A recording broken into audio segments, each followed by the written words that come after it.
సంకారపు జయశ్రీ అండి, అనంతపురం జిల్లా ధర్మవరము.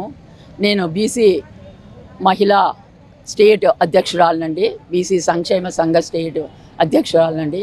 ఈరోజు ఇక్కడ విజయవాడలో ఈ చౌక్ దగ్గర ధర్నా చౌక్ దగ్గర ధర్నా చేయడం ముఖ్య ఉద్దేశం ఏమంటే, మేము రేపు పార్లమెంటులో 33% రిజర్వేషను కల్పించబోతున్నారు.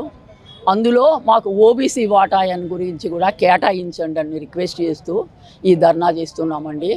చాలా బలంగానే అడగబోతున్నామండి.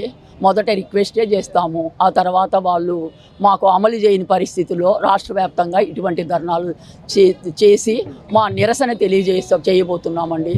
సెంట్రల్ గవర్నమెంట్కు ఇక్కడ ఉన్న స్టేట్ గవర్నమెంట్కు ఇద్దరికీ తెలియజేసేది ఏమంటే, మహిళా మనులు ఓట్లు వేసిన దాని ద్వారానే బారులు తీరి చాలా చిత్తశుద్ధిగా ముందుకొచ్చి ప్రజాస్వామ్యాన్ని కాపాడుతూ ఓట్లు వేసేదాని ద్వారానే ఈ ఇద్దరు గవర్నమెంట్లు ఫామ్ చేశారు కాబట్టి మహిళలను విస్మరించద్దండి.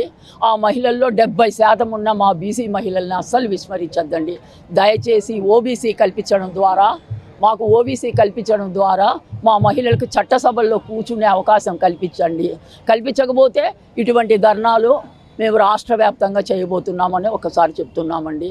మాకు మోడీ మీద అకుంఠిత విశ్వాసము తప్పక ఆయన, ఎందుకంటే ఆ రోజు యుద్ధం జరిగిన రోజు కూడా ఆపరేషన్ సింధూర్లో మహిళలతోనే యుద్ధం చేయించారు కాబట్టి వాళ్ళ మీద చాలా పూర్తి విశ్వాసం పెట్టారు. కాబట్టి మేము కూడా ఆయన మీద ఎంతో విశ్వాసంతో అడుగుతున్నాము, మాకు ఓబీసీ ఇవ్వండి.